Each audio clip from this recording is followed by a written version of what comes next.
This is the Kitchen Sink WP Podcast, episode 581. I program my own computer. We have a server crash, 404 error, page not found, links aren't working, system is crashing, system is crashing, system is crashing.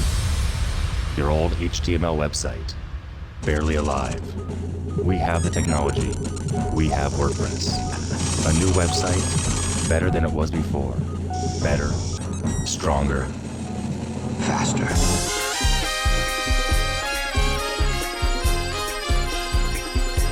We have the technology.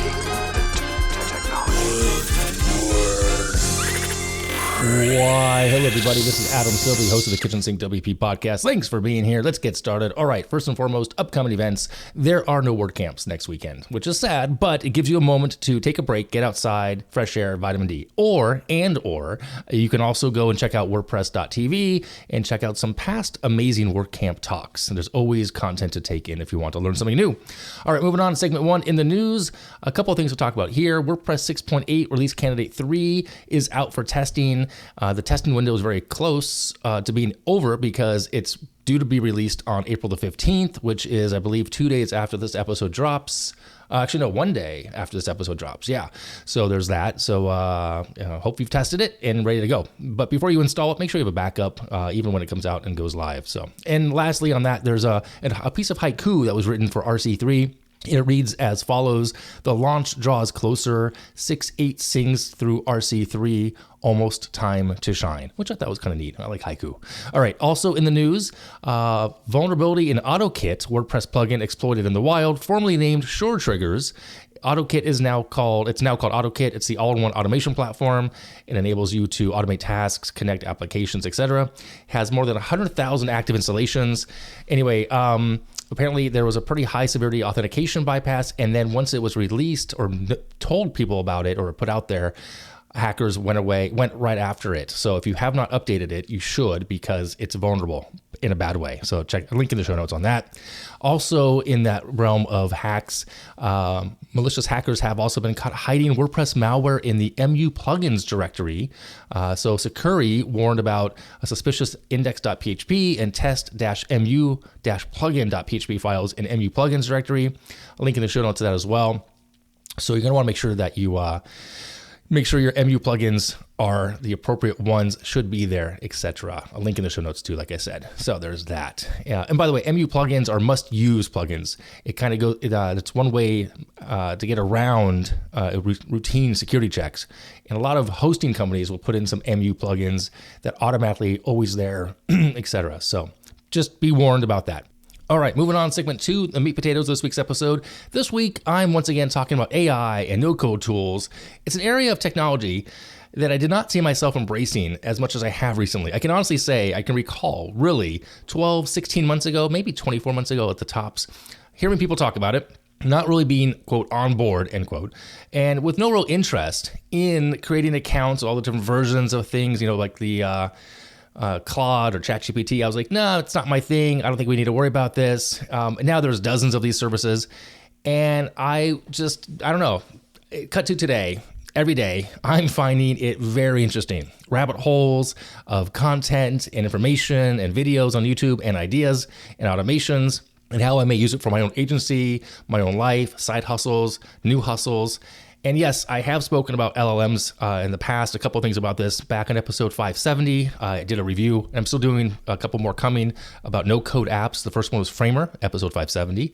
And episode 573, Humans versus AI, Who's Really in Charge? So with that, this week's focus is which tools I'm currently using, how to use them, and kind of talking about use cases and whatnot. Kind of a broad stroke, but still interesting, I thought. I wanted to share with you what's going on in my brain lately with all this. So first and foremost, I want to just put this out there. I do not believe that AI and LLMs are here to take your job or my job.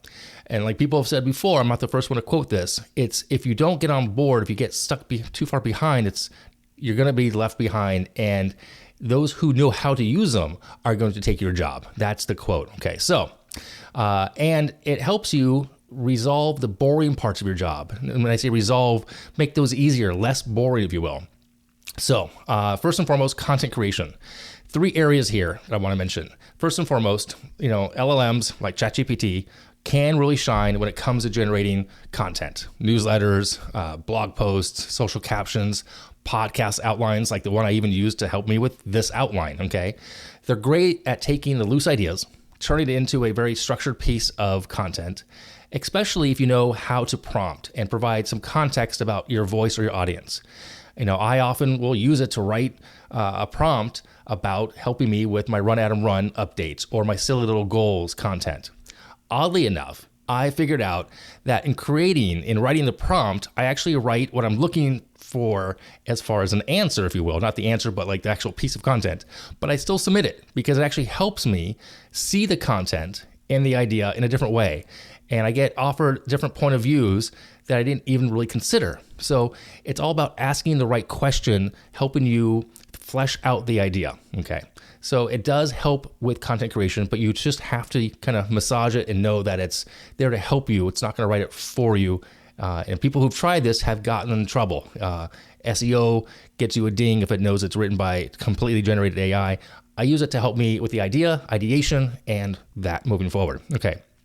Another way here within content is customer communication. When you stare at your screen trying to write back an email to a client, I find it difficult. Like, how do you start? If a client, I have this happen often, well, not too often, but often enough to where clients' credit cards are expired or the payment failed. How do I reply to that professionally in a nice tone? So I now can just go to AI and go to ChatGPT or Claude and indicate what's going on. And it helps me create a clear response in a very empathetic tone. It's my voice. I can then take it from there and I can massage it out. Also, most recently, how I've been using it, I get a lot of angry or inquiring emails from people assuming I'm the NBA commissioner because my name is Adam Silver, so is the NBA commissioner. I use this all the time to write a nice, friendly, somewhat humorous reply. I also indicate that I'm not the Adam Silver they think I am. And more often than not, I get a nice reply from them, thanking me for taking the time to reply and apologizing if they happen to have overstepped or been really angry at the wrong guy. It's kind of nice. Lastly, in the content creation area, ideation and brainstorming, like I said. If you're launching a new course, a product, you need a name for your podcast segment, using these tools does put out dozens of options in seconds. I've used it for naming different projects, coming up with landing pages, even what to post on social if I just get really stuck. I treat it like a collaborator, not a finished product generator, just a collaborator. Now, number 2 here, moving into the no-code tools that pair well, there's 3 areas here I want to talk about. First and foremost, automating, like I said, the boring stuff. I do love me some automations, Zapier, Make, applications like Hazel, which is on my Macintosh. It helps me connect the apps, automate the workflows without actually really having to touch code, if you will, true code. Combining that with some content, and now I can get a blog post or I can get a piece of content drafted, emails being formatted, client data being moved around automatically. A friend of mine recently connected a Zapier with a spreadsheet to send off an invitation to watch a video. So pretty cool. A lot of things can be automated this way. It automates the boring stuff, makes it easy, and it makes it easily repeatable without having to be a mistake or missing a step. Okay. Now moving on from there into like an MVP or product demo, MVP standing for minimum viable product. Tools like Framer, which I mentioned before. I did a review on that back in episode, I think 570. Lovable, Bolt, Glide. And these are more things that I'm diving into and I'm going to continue that process, that series of no code reviews. It helps you build full websites, dashboards, directories without knowing how to do the code. For good or bad, that's just what they offer. Okay. Literally just last week, I think it was Lovable, to help me design a landing page for my friend's daughter's new venture, selling cake pops. I then gave that prompt and that final output design to my actual developer to build me the one-page site using Beaver Builder and Gravity Forms. And there's pros and cons to that. Now, I could have used its own code that it gave me, but I didn't really want to because I want us to own the code, own the process of the platform and WordPress, make sure it's in WordPress. The code that, again, I think it was Lovable or Bolt, one of those two I'm testing out with. It gives you all the code. I could export that, put that in a new server, and be done. But again, I want to make sure that I know exactly what's going on the back end. Not everybody wants to, but I do. So I just took the screenshot of the design and we use that as a template to start building just to help us ideate a quick MVP. And I showed this to my friend for her daughter, and we'll see what happens. We'll go from there. Another area that I believe this is going to be really helpful for would be when you're building forums or communities. And I say this because I'm working on this again for myself. I've been working on it for way too long, or a membership site for that matter. It can help with the moderation, with rules, welcoming messages, the onboarding experience. You can actually summarize a long forum thread or generate FAQs from a community Q&A. It's kind of like, hiring, I guess, a content coordinator minus the payroll. So not to take a job away from somebody, but again, some things will change. So, the more questions you get, the more information you have, the easier it is to use these tools to help you automate, streamline your business. Because at the end of the day, these are businesses that we're running. Okay. Now, moving on to number 3, what about creative ways and use cases to use these things for us web/tech folks? Okay. Well, AI assisted design, like I mentioned before, you can write button copy, generate the hero section of a headline. It can give you a solid starting point. If you're designing solo, like I am sometimes right now, I don't have a designer on payroll, or I'm stuck on what to say, I can use a service like Midjourney, or I can then that way brainstorm visuals, client mockups, and pitch a new idea. Okay. Not everything, and very rarely does much make it to production, but it speeds up the early stages. On the developer side of things, it helps you shortcut certain things, right? I don't consider myself a developer in the code sense. Yes, you can prompt AI to write code snippets and troubleshoot bugs. You can even scaffold out the entire page template. But like I said, I'm not sure it will replace the entire dev stack. It might, but it still helps if you know code itself. It'll help you prototype faster, yes. I have had it write some code for me for small things that I can test and confirm it works and not break things. I've had it write some code for me. What is that piece of something monkey. It's a Chrome extension, which helps me control what I see on certain websites. I can block out, like on Facebook Marketplace, I don't want to see a certain category of things for sale. I just don't. So I can do that. Now, if I was going to use this to write full-fledged functions for PHP or custom loop queries, I would want to make sure that I know enough that I can test it and verify that there's nothing else going on in the back end that might be an open back door for somebody to hack me. And finally, number 4, cautious challenges and ethical use. Always, always, always double check the output. AI can be confident and it can be wrong, which is very dangerous. Like I said earlier, it's great for first drafts. Most recently, I remember hearing something on one of the podcasts I listened to.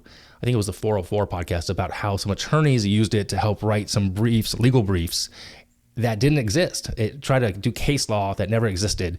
So again, don't copy and paste without using your judgment, checking, and editing, so that the content is relevant and true and ethical. Okay, and don't let these tools use take away your voice. At the end of the day, your unique personality, my personality, it's still the best marketing asset, the best sales aspect. Okay, AI is amazing to sound generic. If that's what you want, great. But if you want to be you. Use it to help you be you in a quicker possible fashion. I mean, again, I used it for this episode to help me outline this and to help me kind of come up with these ideas and these concepts, but you hear my voice. Now, if my voice, I guess, could be digitized and all this could be just, automated, I think there's something that gets lost in there. So I won't be doing that. So currently my stack, just so you know, in practice is nothing too fancy, pretty basic. Blending ChatGPT, some Claude, of course, Beaver Builder, Zapier, Hazel, Gravity Forms. I'm actually looking at a new service also, N8N. I'm not sure if I'm supposed to I don't know, N8N. It's pretty interesting. Bolt.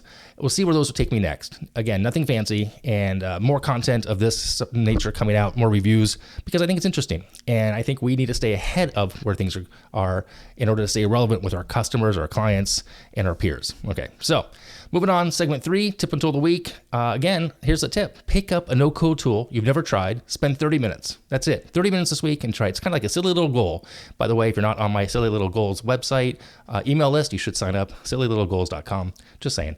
So this week's tip, pick a no-code tool. Try it for 30 minutes. Call it a win. See what you get out of it. All right, that's it for this week. If you have any questions, go ahead, send it in via email, adam@KitchensinkWP.com, or use a SpeakPipe function on the website. If you want to support the show, become a Patreon. That'd be awesome. There's a way to do that on the website. You can also buy me a coffee, and you could sponsor the show. If you want to sponsor this podcast, there's a form to fill out. Do that. I'll get right back to you. We'll talk, and we'll go from there. Thanks for listening. See you next week. Now go out and do some awesome things with WordPress. All right, bye-bye.